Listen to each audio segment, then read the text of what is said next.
Hello friends, അപ്പോൾ നമ്മൾ ഇന്നത്തെ video Motorola G34 5G versus IQ Z9 Lite 5G. നമുക്ക് നോക്കാം ഏതാണ് ബെറ്റർ. ഈ ഫോണുകളുടെ ഡിസ്പ്ലേ നോക്കുകയാണെങ്കിൽ മോട്ടോയിൽ 120 Hz റിഫ്രഷ് റേറ്റോട് കൂടിയ 5 ഹോൾ ഡിസ്പ്ലേ ആണ്. എന്നാൽ IQലായിട്ട് 90 Hz റിഫ്രഷ് റേറ്റോട് കൂടിയ വാട്ടർ ഡ്രോപ്പ് നോച്ച് ഡിസ്പ്ലേ ആണ്.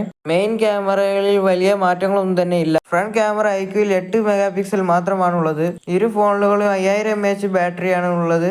എന്നാൽ മോട്ടോയിൽ ലിഥിയം പോളിമർ ബാറ്ററി. IQൽ ബ്ലൂടൂത്ത് വെർഷൻ 5.4ഉം മോട്ടോയിൽ ബ്ലൂടൂത്ത് വെർഷൻ 5.1ഉമാണ് ഉപയോഗിച്ചിട്ടുള്ളത്. ഇരു ഫോണുകളിലും ഹൈബ്രിഡ് സിം സ്ലോട്ട്. മോട്ടോയിൽ ഡോൾബി അറ്റ്മോസ് സ്റ്റീരിയോ സ്പീക്കേഴ്സ് ഉണ്ട്. മോട്ടോയിൽ സ്നാപ്ഡ്രാഗന്റെ പ്രോസസറും IQൽ മീഡിയടെക് പ്രോസസറുമാണുള്ളത്. രണ്ട് പ്രോസസറുകളുടെയും 122 സ്കോർ ഏകദേശം സെയിം തന്നെയാണ്. ഇരു ഫോണുകളിലും 1 TB വരെ സ്റ്റോറേജ് എക്സ്പാൻഡ് ചെയ്യാൻ കഴിയുന്നതാണ്. മോട്ടോയിൽ ഒന്നുകൂടി നല്ല സ്റ്റോറേജ് ടൈപ്പാണ് ഉപയോഗിച്ചിട്ടുള്ളത്.